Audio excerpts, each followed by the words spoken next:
আসসালামু আলাইকুম। আমি আজকে চলে আসলাম মাইদাস কিচেন থেকে।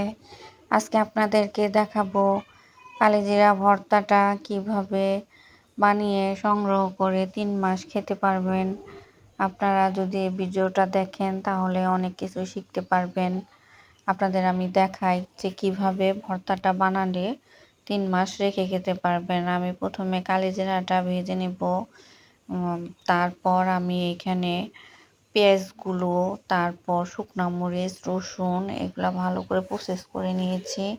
আমি এখন শুকনা মরিচটা একটু টেলে নেব, আর রসুন আর পেঁয়াজগুলো ব্লেন্ড করে নেব, কালিজিরাগুলো ব্লেন্ড করে নেব।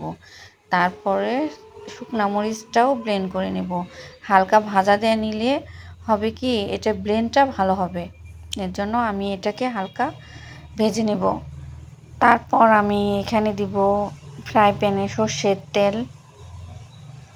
এই সর্ষের তেলটা দিয়ে আমি ভর্তাটা করব। আপনাদের যদি সর্ষের তেল যদি না ভালো লাগে আপনারা সয়াবিন তেল দিয়েও করতে পারবেন, তাতে কোনো অসুবিধা নাই, সেটা দিয়েও সুন্দর ভালো হবে।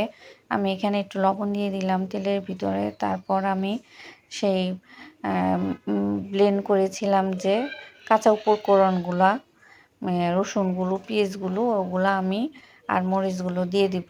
এটা দিয়ে আমি বেশি রান্না করব না, 3 মিনিটের মতো নেড়ে চেড়ে এটাকে ভুনে নেব।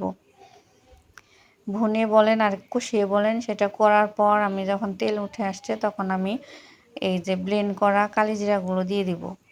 এগুলা দিয়ে আমি ভালো করে মিশিয়ে এই পর্যায়ে দেখেন এই টেক্সচারটা চলে আসছে, দেখছেন কত সুন্দর হয়েছে।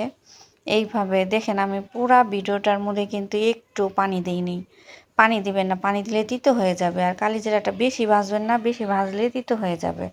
এই দেখুন এই পর্যায়ে এরকম আসছে। পরে কাচের জার বলেন আর বয়ম বলেন, এইভাবে রাখলে আপনি 3 মাস পর্যন্ত রেখে খেতে পারবেন।